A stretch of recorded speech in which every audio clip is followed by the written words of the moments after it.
ein Objektiv für sage und schreibe 75 € und das Ergebnis hat mich positiv überrascht. Hey YouTube, was geht? Willkommen zum neuen Video. Heute teste ich ein Objektiv für sage und schreibe 75 € und das Ergebnis hat mich positiv überrascht.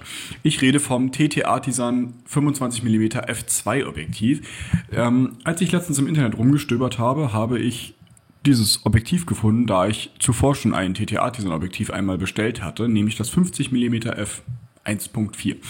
Von dem Test war ich eigentlich positiv überrascht und ich hatte auch schon besprochen, warum TT-Artisan günstige Objektive herstellt, aber für 75 € dachte ich mir, ich muss das ausprobieren. Also habe ich es mir bestellt und dann einfach mal ausprobiert. Zuerst mal mein erster Eindruck beim Auspacken war sehr positiv. Wie auch das andere Objektiv war dieses TT-Artisan sehr hochwertig verarbeitet. Ich denke mal, dadurch zeichnen die sich auch so ein bisschen aus. Also nur so, TT-Artisan hat hiermit nichts zu tun. Ich kann darüber sagen, was ich möchte. Ja, das Objektiv ist sehr hochwertig verarbeitet, wie auch schon das zuvor, denn das, was sie an Elektronik in den Objektiven sparen, stecken sie, glaube ich, einfach auch so ein bisschen in die Verarbeitung. Das Objektiv fühlt sich sehr hochwertig an, es hat ein Metallgehäuse, was sehr schön ist und selbst der Objektivdeckel wirkt super robust, weil er auch aus Metall ist und man hat das Gefühl, man könnte quasi mit dem Hammer draufhauen und das Objektiv wäre immer noch bestens geschützt, was eigentlich echt super ist. Dann noch ganz kurz, das wird keine groß technische Review, sondern ich stehe einfach auf Fotografie, wollte das Objektiv testen und ja, deswegen habe ich einfach mal das Ganze lebensnah ausprobiert und ja, wir springen am besten einfach mal rein ins POV. Ich habe nämlich einen kleinen Fotowalk gemacht und danach sprechen wir über die Ergebnisse. Let's go!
zurück hier in meinem kleinen Studio. Ich hoffe, das POV hat euch gefallen. Ich hoffe, die Fotos haben euch gefallen. Ich wollte jetzt mal ein bisschen über die Erfahrungen sprechen, die ich mit diesem Objektiv einfach gesammelt habe. Punkt 1. Ich fange mit den positiven Sachen an. Das Objektiv ist super unauffällig, was super praktisch ist, wenn man in der Stadt unterwegs ist, Street Photography betreibt und einfach nicht auffallen möchte, denn es gibt nichts Unangenehmeres, als wenn man mit so einem riesen Ding da steht und die Leute einfach nur anstarren, weil das Objektiv gefühlt größer als dein Kopf ist und man fühlt sich komisch, man kriegt komische Blicke, es ist einfach nicht passend. Das Objektiv ist super schmal, was es sehr unauffällig an der Kamera macht, und außerdem ist die Größe sehr praktisch zum Reisen, um es in den Rucksack zu packen oder einfach damit unterwegs zu sein. Es lässt sich sehr leicht verstauen. Großer Pluspunkt. Dann die bereits angesprochene solide Verarbeitung, hatte ich am Anfang schon ausführlich erläutert. Es fühlt sich einfach toll an. Es ist hochwertig verarbeitet. Alle Rädchen lassen sich sehr gut drehen. Kann man nicht sagen. Dann zur Bildqualität. Das Objektiv ist für den Preis von 75 € echt scharf. Ich war sehr positiv überrascht. Natürlich geht die Schärfe in den Ecken manchmal ein bisschen verloren, was schade ist, aber lag entweder auch daran, dass ich den Fokus nicht perfekt gesetzt hatte, oder man muss es auch einfach zum Preis mit bedenken, denn für 75 € kann man jetzt auch nicht das schärfste Objektiv der Welt erwarten. Aber für den Preis von 75 € ist es top, es ist super scharf, die Bilder, die man bekommt, sind echt vollkommen in Ordnung. Jetzt zu den negativen Sachen, die mir aufgefallen sind. Punkt 1 ist vielleicht so ein bisschen so ein Luxusproblem, wenn man viel mit Fujifilm oder anderen hochwertigen Kameras arbeitet. Das Objektiv ist leider nicht wetterfest. Viele Fujifilm-Objektive, eigentlich alle, die ich so benutze, sind wetterfest. Das heißt, sie sind Regen, Spritzwasser und Wind, Staub geschützt. Und man muss sich einfach keine Gedanken über die Wetterbedingungen draußen machen. Das ist hier leider nicht der Fall, kann man aber für den Preis auch nicht erwarten. Deswegen kleiner persönlicher Punkt, aber nun gut. Zweiter Punkt ist auch so eine persönliche Empfindung. Das wusste ich natürlich vorher, denn bei den TT-Artisan-Objektiven handelt es sich um ausschließlich manuell fokussierbare Objektive. Ich hätte lieber einen Autofokus, weil wenn man unterwegs ist, ein bisschen Point-and-Shoot betreibt, dann ist man einfach schneller. Mit einem Autofokus kann man hier auch nicht erwarten, war mir vorher bewusst. Deswegen ist es nur so ein halber Minuspunkt. Dann ein riesen Minuspunkt, der mir dabei aufgefallen ist der kleine Blendenring. Das heißt, die Ergonomie bei dem Objektiv ist nicht so top überdacht. Na klar, es ist auch ein bisschen der Größe geschuldet, denn irgendwo muss man ja nun mal an Platz sparen. Hier für mich wurde an der falschen Stelle gespart mit dem Blendenring, denn jedes Mal, wenn ich den verstellen wollte und die Kamera am Auge hatte, habe ich mich vergriffen. Ich habe entweder am Fokusring gedreht oder an beiden oder an gar nichts. Und das haben sie nicht gut gelöst. Also wenn sie den ein bisschen breiter gemacht hätten, wäre, glaube ich, vielen Leuten geholfen. Ich habe schon keine wirklich breiten Finger und wenn man nun ein bisschen kräftigere Finger hat als ich, dann wird es, glaube ich, echt zur Qual. Deswegen ist das ein riesen Minuspunkt. Und wenn sie das umändern könnten und vielleicht ein bisschen Platz vom Fokusring wegnehmen und den auf den Blendenring packen, wäre das vielleicht schon eine super Sache. Der letzte Punkt.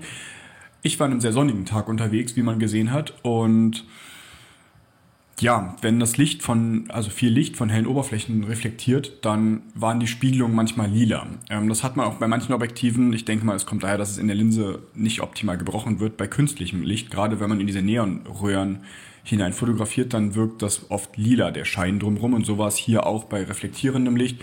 Ist jetzt kein Riesendrama, man kann drum herum arbeiten, aber ich wollte den Punkt nochmal aufführen, denn es ist ein kleiner Minuspunkt.